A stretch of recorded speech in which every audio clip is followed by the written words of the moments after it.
اعوذ باللہ من الشیطان الرجیم بسم اللہ الرحمن الرحیم۔ سب ناظرین کو علم اسلام چینل میں خوش آمدید اور خلوص بھرا سلام۔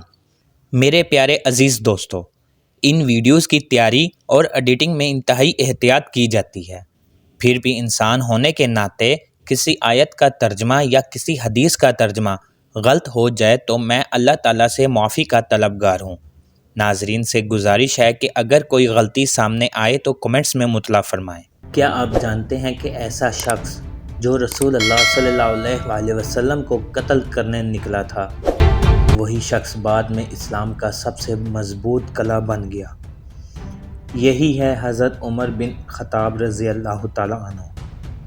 آج کی ویڈیو میں ہم جانیں گے کیسے ہوا حضرت عمر رضی اللہ تعالیٰ عنہ کا دل نرم، کیسے بدل گئی تاریخ، اور کیسے اسلام کو ملی ایک عظیم طاقت۔ نبوت کا چھٹا سال تھا، اسلام مکہ کی گلیوں میں پھیل رہا تھا، لیکن مخالفت بھی شدت اختیار کر گئی تھی۔ حضرت عمر رضی اللہ تعالیٰ عنہ قریش کے سردار ہیں، طاقتور، با اثر اور حق و باطل میں فرق کرنے والے انسان تھے، لیکن اس وقت وہ اسلام کے سخت دشمن تھے۔ یہ دین محمد صلی اللہ علیہ وسلم ہمارے دین کو بدلنا چاہتے ہیں، ہمارے آباء و اجداد کی توہین کرتا ہے۔ آج فیصلہ کن قدم اٹھانا ہوگا، میں اسے قتل کر دوں گا۔ میرے پیارے عزیز ناظرین، حضرت عمر رضی اللہ تعالیٰ عنہ نبوت کے چھٹے یا ساتویں سال تقریباً 616 یا 617 عیسوی میں اسلام لائے، جب مسلمانوں کی تعداد بہت کم تھی اور وہ مکہ میں کفار قریش کے ظلم و ستم کا شکار تھے۔ حضرت عمر رضی اللہ تعالیٰ عنہ قریش کے قبیلہ بنو عدی سے تعلق رکھتے تھے۔ آپ رضی اللہ تعالیٰ عنہ کا شمار مکہ کے طاقتور، با اثر اور ذہین لوگوں میں ہوتا تھا۔ آپ رضی اللہ تعالیٰ عنہ نے کبھی جھوٹ نہیں بولا تھا اور حق و انصاف کے علم بردار تھے۔ آپ رضی اللہ تعالیٰ عنہ ابتدا میں اسلام کے سخت مخالف تھے اور مسلمانوں پر ظلم کیا کرتے تھے۔ حضرت عمر رضی اللہ تعالیٰ عنہ نے ایک دن طے کیا کہ وہ نعوذ باللہ رسول اللہ صلی اللہ علیہ وسلم کو قتل کریں گے تاکہ اسلام کی تحریک کو ختم کیا جا سکے۔ آپ رضی اللہ تعالیٰ عنہ تلوار لے کر روانہ ہوئے، لیکن راستے میں حضرت نعیم بن عبداللہ رضی اللہ تعالیٰ عنہ مل گئے۔ انہوں نے پوچھا، عمر کہاں جا رہے ہو؟ عمر رضی اللہ تعالیٰ عنہ نے کہا، میں نعوذ باللہ محمد صلی اللہ علیہ وسلم کو قتل کرنے جا رہا ہوں۔ نعیم بن عبداللہ نے کہا، پہلے اپنے گھر کی خبر لو، تمہاری بہن فاطمہ اور بہنوئی سعید بن زید مسلمان ہو چکے ہیں۔ یہ سن کر حضرت عمر رضی اللہ تعالیٰ عنہ غصے سے آگ بگولا ہو گئے اور سیدھے اپنی بہن کے گھر پہنچے۔ اس وقت حضرت خباب رضی اللہ تعالیٰ عنہ ان دونوں کو قرآن کی تعلیم دے رہے تھے۔ حضرت عمر رضی اللہ تعالیٰ عنہ نے دروازے پر دستک دی۔ آواز سن کر حضرت خباب رضی اللہ تعالیٰ عنہ چھپ گئے اور حضرت عمر رضی اللہ تعالیٰ عنہ نے اپنی بہن اور بہنوئی کو مارا پیٹا۔ جب بہن کے چہرے پر خون دیکھا تو دل میں نرمی آئی اور کہا، مجھے وہ کلام سناؤ جسے تم پڑھ رہی تھی۔ انہوں نے کہا، آپ ناپاک ہیں، پہلے غسل کریں۔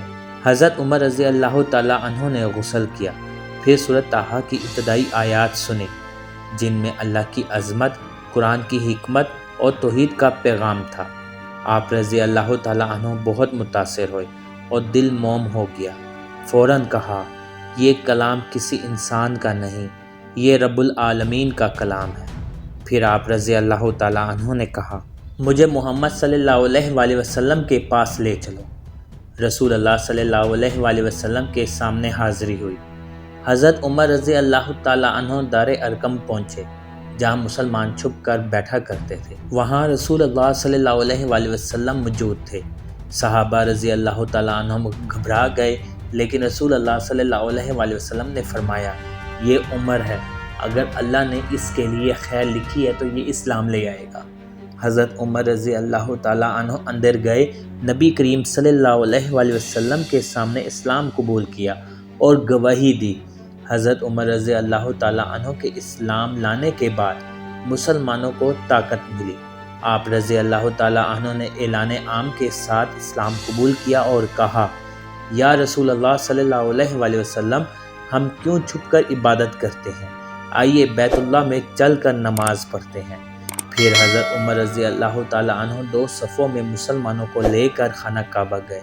اس دن اسلام کو ایک نئی جرأت اور وقار ملی۔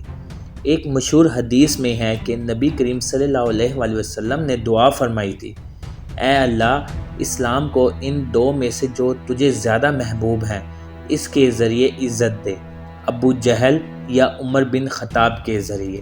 اللہ تعالیٰ نے حضرت عمر رضی اللہ تعالیٰ عنہ کو منتخب فرمایا۔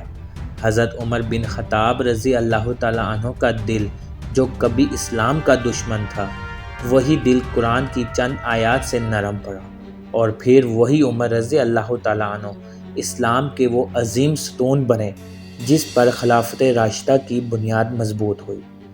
آج ہمیں سوچنے کی ضرورت ہے، کیا ہمارے دل قرآن سن کر کانپتے ہیں؟ کیا ہم بھی اپنی انا، اپنے تعصب اور اپنی غفلت کو چھوڑ کر حق کی طرف لوٹنے کے لیے تیار ہیں؟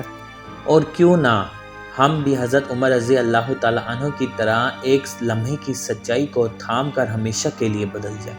ناظرین، حضرت عمر رضی اللہ تعالیٰ عنہ ایک ایسا نام جو کبھی محمد صلی اللہ علیہ وآلہ وسلم کے خون کا پیاسا تھا، اور پھر قرآن کی آیات نے اس کے دل کو اس طرح بدلا کہ وہی عمر رضی اللہ تعالیٰ عنہ اسلام کی دیوار کا سب سے مضبوط ستون بن گیا۔